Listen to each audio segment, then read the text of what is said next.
Welcome to नाने classes. दोस्तों, नाने क्लासेज के यूट्यूब चैनल पे आपका स्वागत है। आज है 13 मार्च और 13 मार्च 2023 के जितने भी most important Rajasthan current affairs के क्वेश्चन बनते हैं, आज हम उनका डिस्कस करेंगे। पूरा वीडियो ध्यान से देखना और लास्ट में मैं आपसे क्वेश्चन पूछूंगा जिनके जवाब आपको कमेंट बॉक्स में देने हैं। तो स्टार्ट करें आज की क्लास। आज हम पढ़ेंगे राज्य की पहली पंचायत समिति स्तरीय नंदीशाला का शुभारंभ कहाँ किया गया, Rajiv Gandhi lift canal phase 3 का शिलान्यास और पालनहार योजना की सहायता राशि में वृद्धि की मंजूरी। तो इसके बारे में पूरी चर्चा करेंगे। रोज 8 बजे आपको क्लास मिलती है। संडे के दिन आपको वीकली रिवीजन क्लास मिलता है और मंथली जैसे मंथ खत्म होता है आपको क्लास मिलती है। तो स्टार्ट करें। 13 मार्च 2023 सभी विद्यार्थियों को गुड मॉर्निंग। एक बार सेशन को आप शेयर कर दें, वीडियो को लाइक कर दें और अगर आप चैनल पे नए हैं तो इसको सब्सक्राइब कर लें ताकि हर रोज आपको करंट और जो भी क्लास है हमारी आपको मिल रही है अब तक उसका नोटिफिकेशन मिलता रहे। स्टार्ट करें। सबसे पहले कल के क्वेश्चनों को रिवाइज करते हैं।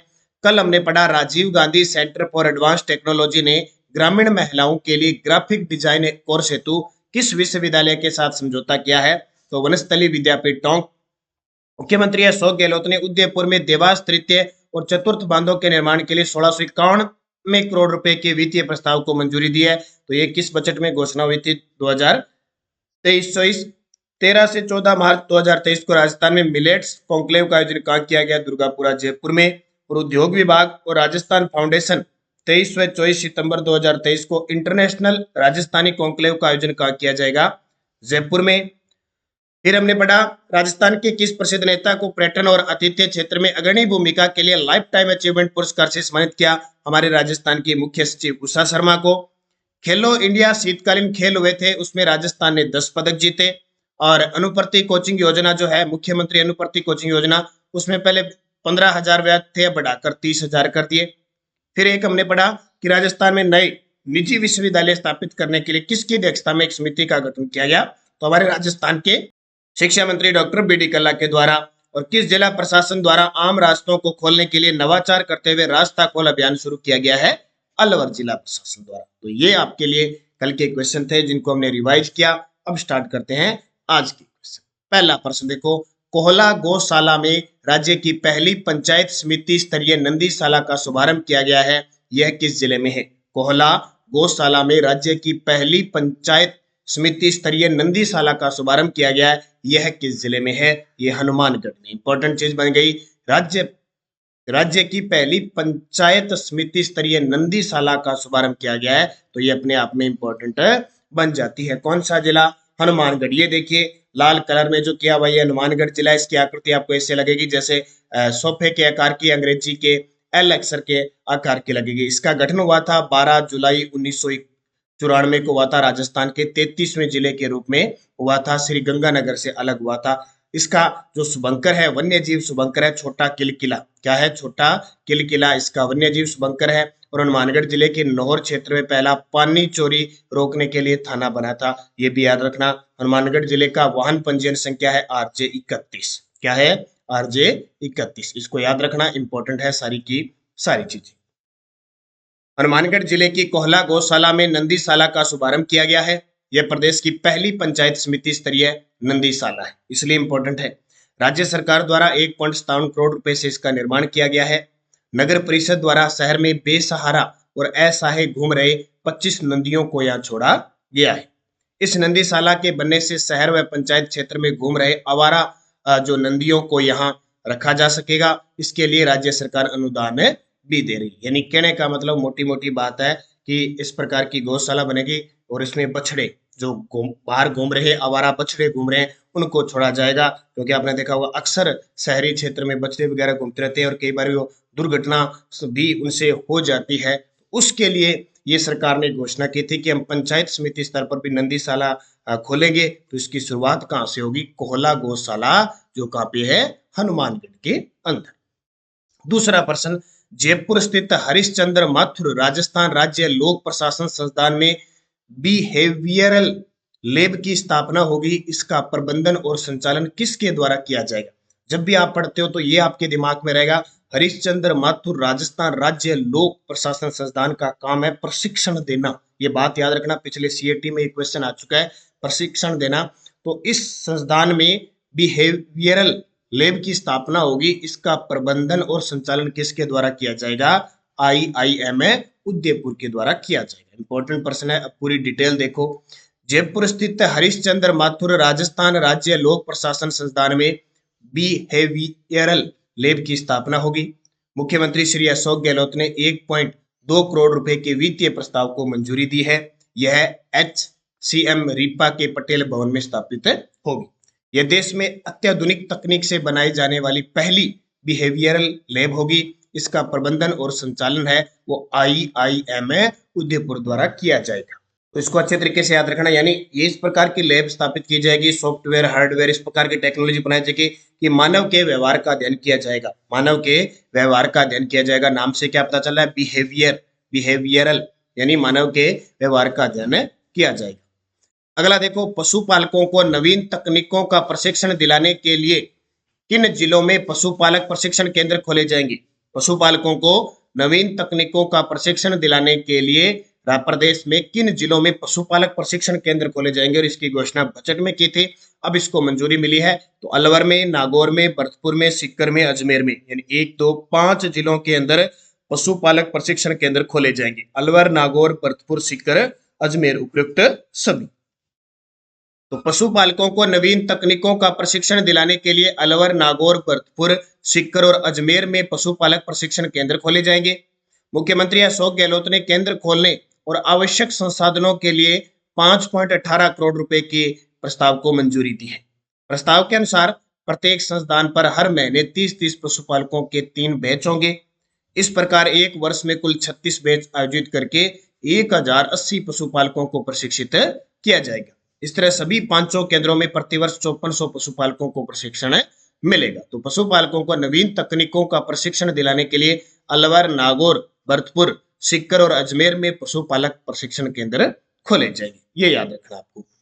अगला प्रश्न देखो, वर्ष 2023-24 के राज्य बजट में महात्मा गांधी की जयंती के उपलक्ष्य में खाद्य उत्पादों पर कितने प्रतिशत छूट देने की घोषणा की। अब देखो, ये बजट, ये अब की बार सरकार क्या करी है, जो अभी 10 फरवरी को बजट जारी हुआ था ना, उसके जितने भी प्रस्ताव पेश किए था उनको जल्दी जल्दी सरकार निपटा रही है, क्योंकि चुनावी साल इसलिए कर रही है। देखो 23-24 में अभी जो बजट था उसमें कहा था कि गांधी जयंती के उपलक्ष्य में हम खाद्य उत्पादों पर छूट देंगे, कितनी 50% छूट देंगे। अब मुख्यमंत्री अशोक गहलोत ने इसकी मंजूरी दे दी, बोले 2 अक्टूबर से हम स्टार्ट करेंगे इसको और 30 जनवरी 2024 तक इसमें 50% की छूट रहेगी, तो खाद्य उत्पादों पर। तो ये भी मंजूरी मिली है और घोषणा की है। मैं यही चीजें आपको बता रहा हूँ, ये सारी ताजा अपडेट है, सुजस की रिपोर्ट होती है। तो खाद्य पर विशेष छूट 50%। देखो, मुख्यमंत्री अशोक गहलोत ने राष्ट्रपिता महात्मा गांधी की जयंती के अवसर पर राज्य में उत्पादित खाद्य वस्तुओं पर 50% विशेष छूट देने, यानी खाद्य है, वो खाने वाली नहीं है, खाद्य वस्तुओं पर 50% विशेष छूट देने के प्रस्ताव को स्वीकृति दी है। यह छूट आगामी 2 अक्टूबर 2023 से 30 जनवरी 2024 तक लागू रहेगी। वर्ष 2023-24 के राज्य बजट में इसकी घोषणा की थी। जब जब इसमें छूट का प्रावधान किया गया ना, तब तब एग्जाम में प्रश्न आया ही आया है, इसलिए ध्यान में रखना, क्योंकि ज्यादा मुश्किल काम नहीं है। महात्मा गांधी की बात आती है तो 2 अक्टूबर याद रखोगे, और उधर 30 जनवरी उनकी जब मृत्यु का दिन होता है उसको आप याद रखोगे। और एक और अगर आप नॉर्मली याद रखो तो कितने % छूट, 50% छूट, ये भी अपने याद रह जाता है। आगे देखिए, पालनहार योजना के बारे में असत्य कथन बताइए। लगा लो स्टार, ये तो पक्का एग्जाम में आना ही आना है। पालनहार योजना, बजट में इसकी कुछ घोषणा की गई थी, पिछले साल भी बजट में कुछ घोषणा की गई थी, सारी चर्चा पड़ती है। देखो, पालनहार योजना के बारे में असत्य कथन बताइए। और अभी अब की बार जो रीट हुआ था ना, उसमें एक प्रश्न आया था, निम्न में से कौन सी योजना सामाजिक न्याय व अधिकारिता विभाग की नहीं है, इस प्रकार आया था। तो हमें योजना और उसका नोडल विभाग जरूर याद रखना है। रात 10 बजे आपको लगातार क्लास मिल रही है, खास करके ईओ और आरओ के एग्जाम के लिए, जो आपके राजस्थान और भारत में जो शहरी संचालित योजनाएं हैं। मैंने राजस्थान की दे दी, आज रात 10 बजे आप भारत की जो मुख्य जो आवास शहरी योजना है, स्वच्छता योजना है, 3-4 ये योजना है ना, ये आज आपको मिलेगी। देखो, अन्य श्रेणी के 0 से 6 आयु वर्ग के बच्चों के लिए 500 रुपए की प्रतिमाह राशि बढ़ाकर 750 कर दी, और अन्य श्रेणी के 6 से 8 वर्ष आयु वर्ग के लिए जो 1000 रुपए प्रतिमाह राशि थी उसको बढ़ाकर 1500 कर दी। ये दोनों की दोनों बजट 2023-24 में घोषणा थी और सरकार ने इसको मंजूरी दे दी है। ताजा अपडेट। अन्य श्रेणी और अनाथ श्रेणी में अंतर ध्यान रखना। अन्य श्रेणी अभी मैं बताऊंगा कौन कौन सी है। अन्य श्रेणी के 0 से 6 आयु वर्ग के बच्चों के लिए 500 से बढ़ाकर 750, और अन्य श्रेणी के 6 से 18 वर्ष की आयु वर्ग के लिए 1000 रुपए की प्रतिमा राशि बढ़ाकर 1500 कर दी। दो तो ये याद रखना। अब अनाथ श्रेणी, पिछले साल जो 2022-23 का बजट था उसमें सरकार ने क्या किया था, अनाथ श्रेणी के 0 से 6 आयु वर्ग के बच्चों की जो राशि प्रतिमा 500 रुपए थी उसको बढ़ाकर 1500 की थी, और अनाथ श्रेणी के 6 से 18 वर्ष आयु वर्ग के लिए जो प्रतिमा राशि थी उसको बढ़ाकर 2100 कर दी। ये गलत है, ये की थी 2500। कितनी थी? 2500। तो इसमें आपको बताना असत्य है, तो ये असत्य हो गया। यानी 0 से 6 500 से बढ़ाकर 1500, और 6 से 8 वर्ष की आयु वर्ग के लिए 1500 से बढ़ाकर कितनी की थी? 2500 की थी। तो ये देखिए, मुख्यमंत्री अशोक गहलोत 750 रुपए 0 से 6 वर्ष और 1500 रुपए 618। लेकिन आपको याद रखना है, अन्य श्रेणी का अलग है और अनाथ श्रेणी का अलग है। अब पूरी डिटेल देखो। नोडल विभाग सबसे पहले याद रखना है सामाजिक न्याय व अधिकारिता विभाग। ये पालनहार योजना है, ये सन 2004-5 में चली थी, ये याद रखना। ठीक है। अन्य श्रेणी 0 से 6 आयु वर्ग 500 से बढ़ाकर 750 रुपए, 6 से 18 वर्ष 1000 से बढ़ाकर 1500 रुपए। अनाथ श्रेणी 0 से 6 आयु वर्ग की 500 से बढ़ाकर पिछले बजट में 1500 की थी, और अब की बार इन दोनों को चेंज किया है बस। और 6 से 18 वर्ष में 1500 से बढ़ाकर 2500। ये चारों आंकड़े 4 पॉइंट हो गए, याद रखना। अब देखो, राशि में वृद्धि राज्य बजट 2023-24 में इसके लिए घोषणा की गई थी, और अनाथ श्रेणी के बच्चों की जो राशि बढ़ाई थी वो बजट 2022-23 में बढ़ाई थी, और सहायता राशि में वृद्धि होगी जुलाई 2023 से प्रभावी होगी। अब पात्रता ये देखो, अनाथ बच्चे और अन्य श्रेणी। अनाथ बच्चे तो क्लियर हो ही गया, अनाथ बच्चे। अन्य श्रेणी में देखो क्या शामिल किया है, मृत्युदंड अथवा आजीवन कारावास प्राप्त माता पिता के बच्चे, निराश्रित पेंशन की पात्र और अथवा पुनर्विवाहित विधवा, तलाकशुदा, परित्यक्ता व नाता जाने वाली माता के बच्चे और विशेष योग्यजन, HIV, सिलिकोसिस, एड्स अथवा कुष्ठ रोग से पीड़ित माता पिता के बच्चे अन्य श्रेणी में शामिल है। अनाथ का मतलब है दोनों माता पिता ही उसके नहीं है, बिल्कुल ही अनाथ है, वो अनाथ बच्चे आ गए, और ये अन्य श्रेणी में आ गए। तो ये पालनहार योजना आज तक अपने इतना ही पढ़ा था अनाथ बच्चों के लिए, और उनकी इतनी राशि है। अब ये 2 पॉइंट और याद रखना, क्योंकि जैसे बजट में राशि बढ़ाई है अपने ध्यान में आ गई सारी चीज। अगला प्रश्न देखो, राजस्थान आवासन मंडल के आयुक्त जिन्हें वर्ल्ड HRD कांग्रेस ने प्रतिष्ठित विजनरी लीडर अवार्ड से सम्मानित किया, तस्वीर आपके सामने हो सकती है, देखा भी होगा, पवन अरोड़ा। ठीक है, राजस्थान आवासन मंडल के आयुक्त पवन अरोड़ा को विजनरी लीडर अवार्ड से सम्मानित किया गया। अब याद रखना, राजस्थान आवासन मंडल का 24 फरवरी 1970 को स्थापना वर्ष है। ठीक है, 1970 में स्थापित हुआ, और 24 फरवरी 2023 को इसका 54वां स्थापना दिवस मनाया गया था। याद रखना, ये पॉइंट बहुत इंपॉर्टेंट है। राजस्थान आवासन मंडल के आयुक्त कौन है? पवन अरोड़ा। उषा शर्मा राजस्थान की मुख्य सचिव है। किरण सोनी गुप्ता पश्चिमी राजस्थान सांस्कृतिक कला केंद्र उदयपुर की महानिदेशक है, और महेश जोशी जो भी फेड के जो मंत्री भी हैं, हाल ही में इन्होंने इस्तीफा भी दिया है, उपनेता जो इनके पास पद था, जो वो कहते हैं ना मुख्य सचेतक का पद था, उससे इस्तीफा भी इन्होंने दिया है।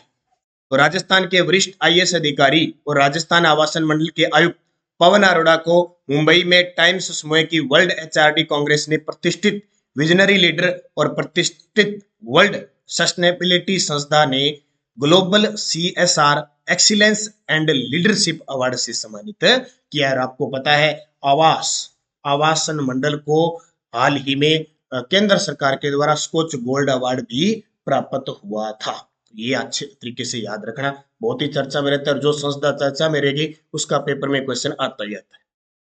7 नंबर, मुख्यमंत्री अशोक गहलोत ने किस जिले में राजीव गांधी लिफ्ट केनाल के फेज 3 का शिलान्यास किया? मुख्यमंत्री अशोक गहलोत ने किस जिले में Rajiv Gandhi lift canal phase 3 शिलान्यास किया? तो ये जोधपुर किया था। कहाँ पे? जोधपुर में। तो राजस्थान के मुख्यमंत्री अशोक गहलोत ने प्रदेश के जोधपुर जिले के उमेद स्टेडियम में 1799 करोड़ रुपए की राजीव गांधी लिफ्ट नहर तृतीय चरण परियोजना का शिलान्यास किया। ये राशि पूछ सकता है कई बार। यह परियोजना 2025 की पेयजल आवश्यकताओं को ध्यान में रखकर बनाई गई है।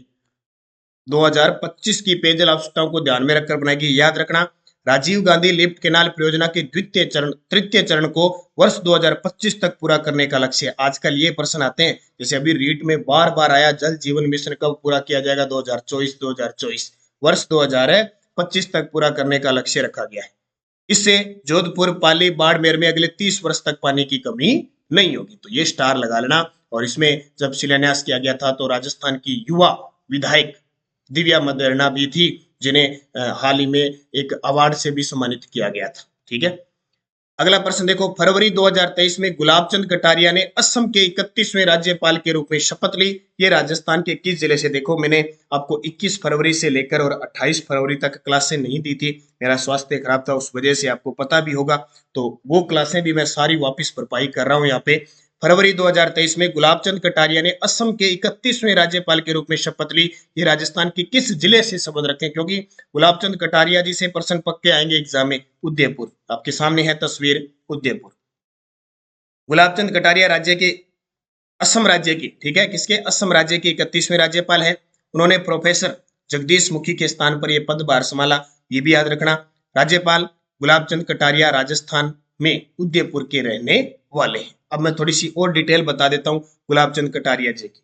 इनका जन्म हुआ था 1944 में और ये रहने वाले उदयपुर के। 1977 में पहली बार ये विधानसभा का चुनाव जीते थे और अब तक 8 बार विधायक रह चुके हैं। ये पॉइंट नोट कर लेना, ये प्रश्न आता है। 1989 से लेकर 91 तक जो 9वीं लोकसभा थी, उसमें ये उदयपुर से लोकसभा सांसद भी रहे थे। और अब 2014 से लेकर 18 तक वसुंधरा सरकार में ये गृह मंत्री थे। और अभी जो वर्तमान में 15वीं विधानसभा चल रही है, उसकी जब ये शुरू हुई थी 2018-19 में, तब इस पहले प्रोटेम स्पीकर भी यही बने थे विधानसभा के। और उसके बाद में नेता प्रतिपक्ष की भूमिका भी गुलाब चंद कटारिया ने निभाई थी। ये याद रखना, नेता प्रतिपक्ष की भूमिका निभाई, प्रोटेम स्पीकर, 8 बार विधायक रहे। 1944 में इनका जन्म हुआ, एक बार ये सांसद भी उदयपुर से 1989-91 की 9वीं लोकसभा से रह चुके। और ये असम के राज्यपाल बनने वाले राजस्थान के तीसरे व्यक्ति हैं। इससे पहले हरिदेव जोशी और शिवचरण माथुर 2 ऐसे नेता थे जो राजस्थान से थे और असम के राज्यपाल बने। इतनी चीज मैंने क्लियर आपको बता दी, इससे बाहर इनका क्वेश्चन नहीं जाएगा, क्योंकि बार बार हमारे झुंझुनू जिले के जो जगदीप धनखड़ है, इनका बार बार प्रश्न आ रहा है। अब अभी कल हाईकोर्ट एलडीसी में आया था कि राज्यसभा के अध्यक्ष कौन है? जगदीप धनखड़। 21 से 23 फरवरी 2023 यूआईसी और आरपीएफ द्वारा 18वीं विश्व सुरक्षा कांग्रेस का आयोजन कहां किया गया?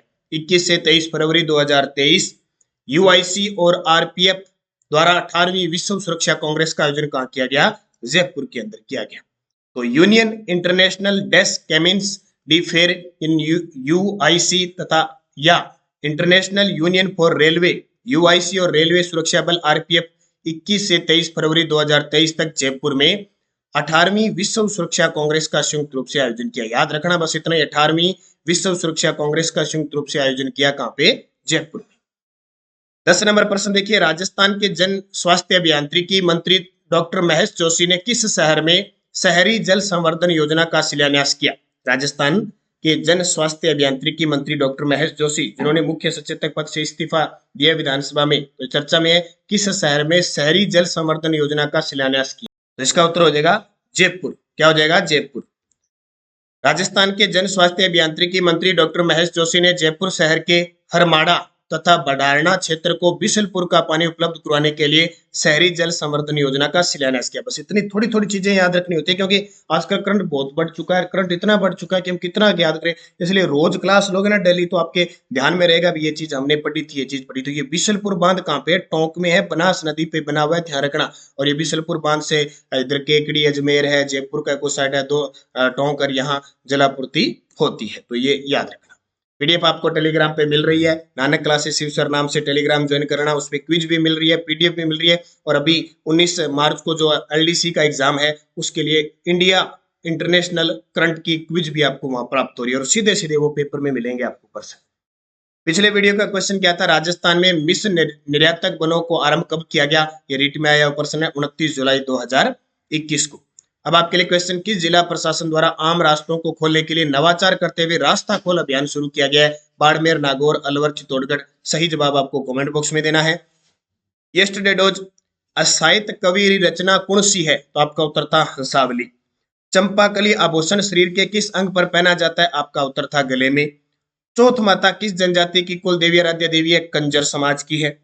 और रामसनई संप्रदाय पीठ की प्रधान पीठ कठिन है, तो थारो उत्तर हो शाहपुरा भीलवाड़ा में पीठ है रामसनेही संप्रदाय री, 4 पीठ है, ध्यान रखियो। टोटल है 4 पीठ है। एक नागौर रे माई है, एक बीकानेर रे माई है, और एक है थारी जोधपुर के माई है, और एक भीलवाड़ा।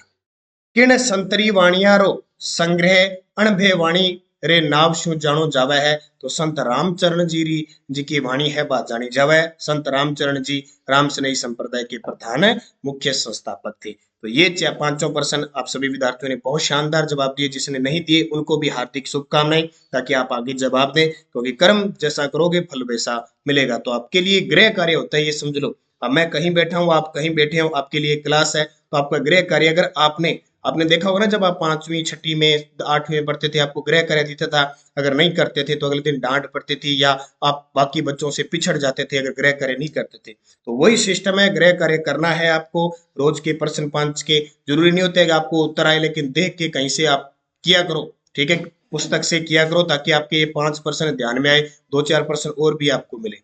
मेहनत आपको करनी पड़ेगी। आपको जैसे काम दिया जाता है वैसे करोगे तो आप निरंतर आगे बढ़ते जाओगे, बाकी विद्यार्थियों के साथ मिलते जाओगे। नेक्स्ट रोज देखिए, राजस्थान उच्च न्यायालय के प्रथम मुख्य न्यायाधीश कौन थे? कल हाईकोर्ट एलडीसी में आए हुए हैं। इंदिरा गांधी नहर कहां से निकाली गई है? बागोर सभ्यता किस नदी के किनारे स्थित है? स्वामी दयानंद सरस्वती राजस्थान में सर्वप्रथम कहाँ आए थे? और सुंडा पर्वत का संबंध राजस्थान के किस जिले से? लगभग ये सारे प्रश्न आजकल एग्जाम में 6 से 12 की पुस्तक राजस्थान अध्ययन से ज्यादा पूछते हैं, और हमारी स्पेशल बाजार में उपलब्ध है पुस्तक। ये देखो, वर्तमान में हमारी 3 पुस्तक बाजार में उपलब्ध है। जनवरी, दिसंबर और नवंबर की त्रैमासिक ऑब्जेक्टिव टाइप राजस्थान करंट की पुस्तक उपलब्ध है। 6 से 12 की राजस्थान अध्ययन की छोटी सी पुस्तक उपलब्ध है, महज छोटी सी, बड़ी शानदार। पूरा इसमें वन लाइनर कवर किया गया है। और ये जनवरी से दिसंबर 2022 की राजस्थान करंट की पुस्तक, क्योंकि चाहे हाईकोर्ट एलडीसी ले लो, चाहे कोई ले लो, जो करंट पूछा जा रहा है ना, वो दिसंबर 2022 का ही पूछा जा रहा है। यानी कहां से? जनवरी 2022 से लेकर, और आपको अब मार्च तक पढ़ना है। यानी यूआरओ के लिए मार्च अप्रैल तक जरूर पढ़ना है। और यहीं से प्रश्न आ रहे हैं। ज्यादातर प्रश्न कहां से आ रहे हैं? नवंबर, दिसंबर, सितंबर, अक्टूबर, यानी जुलाई से लेकर और यहां तक आ रहे हैं। तो हमारी ये पुस्तक तीनों ही बाजार में उपलब्ध है, सफिशिएंट है आपके लिए, और आपको कुछ लेने की जरूरत नहीं। शानदार, आप निरंतर अध्ययन करें। ये राजस्थान जी का टेस्ट चल रहा है ऐप में। आज शाम 6 बजे टेस्ट होगा, जल संसाधन, सिंचाई और जल संरक्षण से संबंधित। तो और 9 बजे इसकी व्याख्या मिलेगी। और ये जनवरी से दिसंबर 2023 का करंट है। महज 100 रुपए में पूरे साल करंट मिलेगा। और आज आपको फरवरी मंथ, जो मैंने 6 से 12 कल वीकली टेस्ट कराया था, उसकी टेस्ट है इसमें मिल जाएगी। यानी वीकली और मंथली सारे मिलते जाएंगे। सेकंड ग्रेड की टेस्ट सीरीज शुरू हो चुकी है। आज पहला 13 मार्च को इसका पहला टेस्ट होगा। सिलेबस इसमें कब कब कौन सा टेस्ट होगा। तो निरंतर बने रहें, अच्छे तरीके से अध्ययन करें, सफलता आपको मिलनी है। धन्यवाद। जय हिंद, जय भारत।